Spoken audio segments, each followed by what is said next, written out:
मामूली कहासुनी में एक दरोगा एक जवान पर उस्तूरी से हमला कर देता है और उसके बाद जांच में पता चलता है कि दोनों के दोनों ने शराब पी रखी थी। वाकई में दिलचस्प है। सम्राट चौधरी जिस पुलिस की मदद से बिहार को अपराध मुक्त बनाना चाहते हैं, वो बात बात में खुद में एक दूसरे पर उस्तूरा चला रहा है और बाकायदा शराब पीकर नशे में धुत रहता है। ये पूरी कहानी क्या है आपको बताएंगे, उससे पहले औपचारिकता के लिए बता दूं कि मेरा नाम है हिमांशु कुमार और आप देख रहे हैं जनता जंक्शन।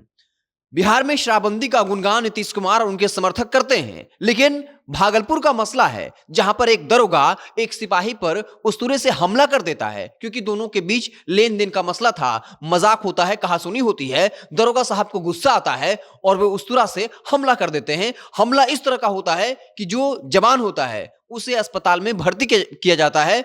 आपको बता दें कि विशाल सिंह जो जवान था और जो दरोगा साहब थे वो बाकायदा जयराम मांझी थे। दोनों के बीच लेन देन का मसला था और चूंकि कल शुक्रवार को 9 बजे दोनों एक जगह कहीं मिलते हैं और फिर मामूली कहासुनी होती है, जिसके बाद दरोगा साहब जयराम मांझी जी को गुस्सा आता है और उस तरह से विशाल कुमार सिंह जो जवान होता है उस पर हमला कर देते हैं। उसके बाद बाकायदा विशाल सिंह को अस्पताल में भर्ती किया जाता है।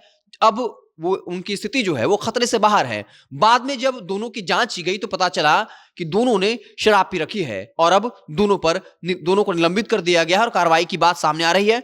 बाकायदा एसपी के आदेश पर अनुमंडल पुलिस अधिकारी के नेतृत्व में बाकायदा एक जांच टीम बनी थी और उसने ही दोनों की जांच की तो पता चला कि दोनों महोदय ने शराब पी रखी है। एक तरफ इन्हीं पुलिस वालों के पर जिम्मेवारी होती है कि वो शराबबंदी को सफल बनाए। शराबबंदी की क्या स्थिति है, इससे बेहतर उदाहरण नहीं हो सकता है, जहां दो जो पुलिस के जवान हैं, एक दरोगा साहब और एक पुलिस के जवान, दोनों के बीच हाथापाई होती है, हमला करते हैं। एक तो दोनों सन के दिमाग के होते हैं और दूसरा शराब के नशे में होते हैं।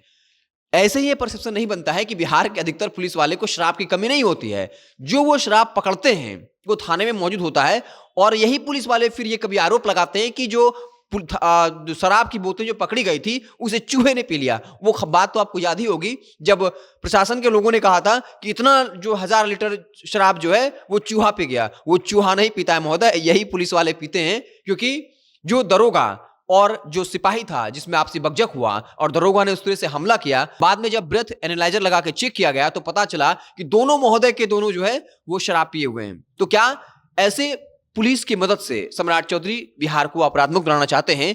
एक तरफ समझिए कि उसके शरीर पे वर्दी है और इतना गुस्सा है, खुद पे इतना कंट्रोल नहीं है कि वो उस तरह से हमला कर देता है। समझिए कि एक आम आदमी से अगर इस दरोगा का पाला पड़े तो वो किस तरीके से बिहेव करता होगा, क्योंकि इसे इस बात का फर्क नहीं पड़ता कि उस तरह से हमला करेगा अपने ही जवान के ऊपर, तब उस पर कार्रवाई भी होगी। आखिर इसका सिलेक्शन कैसे हुआ था ऐसे लोगों का जिसका अपने बॉडी और माइंड के ऊपर कंट्रोल नहीं होता है, वो कहीं भी उस तरह लेकर हमला करने लगता है। तो फिर एक आम आदमी अगर इस दरोगा के पास न्याय मांगने के लिए जाएगा या मदद मांगने जाएगा तो ये उस तरीके से उसके साथ किस तरीके का सलूक करेगा, ये अपने आप में एक बड़ा सवाल खड़ा करता है। और दूसरी बात कि दोनों महोदय शराब पिए हुए थे, जो शराबबंदी की पोल खोलता है और एक तरह से इस परसेप्शन को मजबूत करता है कि बिहार का हर थाने में शराब की मौजूदगी होती है। ये शराब जो पकड़ते हैं उसी में से पीते हैं।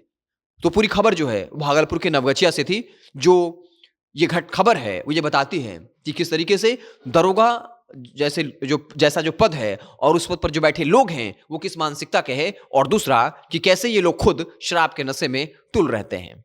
देखते रहें जनता जंक्शन। आप हम अगर हमें फेसबुक पर देख रहे हैं तो पेज को लाइक कर लीजिए, यूट्यूब को सब्सक्राइब कर लीजिए। बहुत बहुत धन्यवाद।